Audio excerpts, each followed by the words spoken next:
E aí, meus queridos, tudo bem? Eu sou o Prof. Clayton Reis e essa é a resolução de mais uma questão da URGS de 2025 que fala sobre eletromagnetismo e a questão diz o seguinte. Na figura abaixo, esquematiza um transformador elétrico ideal. Duas bobinas, 1 e 2, com diferentes números de espiras enrolados em um núcleo de ferro. Considere as seguintes afirmações, temos a figura, né? E a questão continua. Considere as seguintes afirmações sobre os transformadores elétricos. Aí nós temos 3 afirmações e a gente tem que ver qual está certa e qual está correta. Antes da gente verificar as afirmações, deixa eu só fazer um contexto aqui para a gente entender do que se trata. A questão está falando sobre transformador elétrico ideal.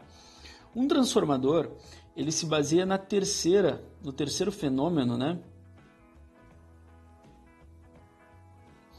do eletromag. Terceiro fenômeno do eletromag, que a gente também chama de lei de Faraday. Na verdade, o nome mais completo é lei de Faraday-Lenz, né? Mas algumas questões vão citar só Faraday. E a lei de Faraday diz o seguinte: toda vez que a gente variar o fluxo magnético sobre um circuito fechado, a gente será induzido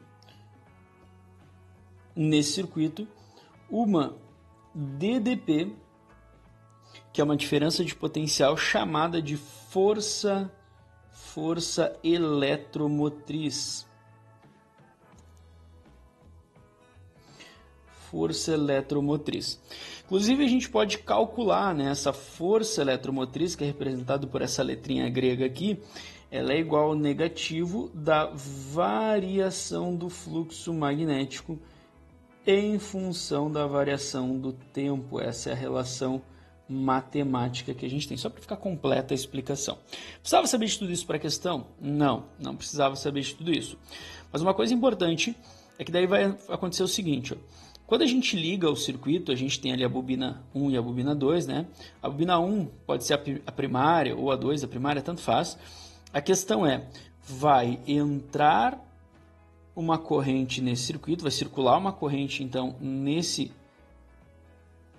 pedaço aqui do circuito, que a gente pode chamar de corrente 1, e vai estar associado aqui aos terminais uma DDP, que a gente chama de DDP1. O que acontece? Através dessa corrente vai surgir um fluxo magnético aqui, ó.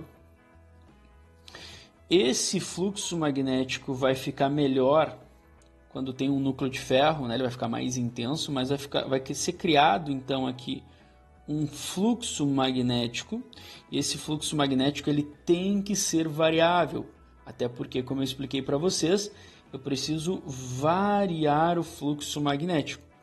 Esse fluxo magnético que vai ser variável, ele vai induzir do outro lado uma corrente elétrica. Então a gente vai ter uma corrente elétrica e uma DDP sendo induzida desse lado aqui, ó. Essa corrente elétrica a gente pode chamar de I2, e aí aqui a gente vai ter nesses terminais uma DDP que a gente pode chamar de U2. E ele vai fazer isso, então ele vai mudar a DDP, aumentando ou diminuindo. Nesse caso aqui, do jeito que está montado, como o número de espiras do núcleo 2 é maior que o número de espiras do núcleo 1, então a DDP que vai surgir no 2 é maior do que a DDP que entra, né, que é colocado na bobina 1. Então existe essa proporcionalidade com o número de espiras de cada núcleo e a DDP associada ali. Bom, agora que está bem embasado o que é o transformador elétrico, a gente pode ler as afirmações e ver o que está certo ou errado. Bom, primeira afirmação: os transformadores elétricos são dispositivos que transferem energia elétrica de uma bobina para outra. Bom, de forma indireta, mas é isso que acontece, né? A gente não tem eletricidade passando por causa de contato e tal, mas ocorre a transferência de energia elétrica, né? Ou seja, entra uma DDP na bobina 1 e vai, através dessa DDP, ser induzida uma DDP na bobina 2. Então, essa primeira afirmação, ela está correta, né? Bom, com isso a gente já pode tirar aqui a alternativa D e a alternativa B dessa questão. 2. O princípio físico básico de funcionamento dos transformadores é a lei da indução eletromagnética de Faraday, que foi o que eu comentei com vocês ali no início, né? A lei de Faraday-Lenz, então, sim, é a lei de Faraday que está envolvida na explicação disso. Sabendo que a 2 está certa, já tira a alternativa A também, ficando ali entre C e E. E aí a última diz o seguinte, ó, os transformadores elétricos podem funcionar com tensão elétrica tanto contínuas quanto alternadas. E aí, essa aqui está errada, tá? Porque o que acontece? Lembra que eu falei para vocês que a gente precisa ter uma variação do fluxo, né? O fluxo ele precisa variar. E para ter essa variação de fluxo, né? Quando ocorre esse fluxo aqui, ó, dentro do núcleo de ferro, esse fluxo para ser variado, ele precisa ter uma corrente alternada, que é o que a gente tem nas nossas residências. Então, na verdade, esse transformador ele só vai funcionar quando a corrente alternada, porque daí a corrente alternada vai gerar um campo magnético alternado, e esse campo magnético alternado vai gerar uma variação de fluxo, né? Um fluxo magnético alternado. Então, somente com tensões alternadas. Tensões contínuas, correntes contínuas são as que a gente encontra em pilhas, baterias de carro, por exemplo.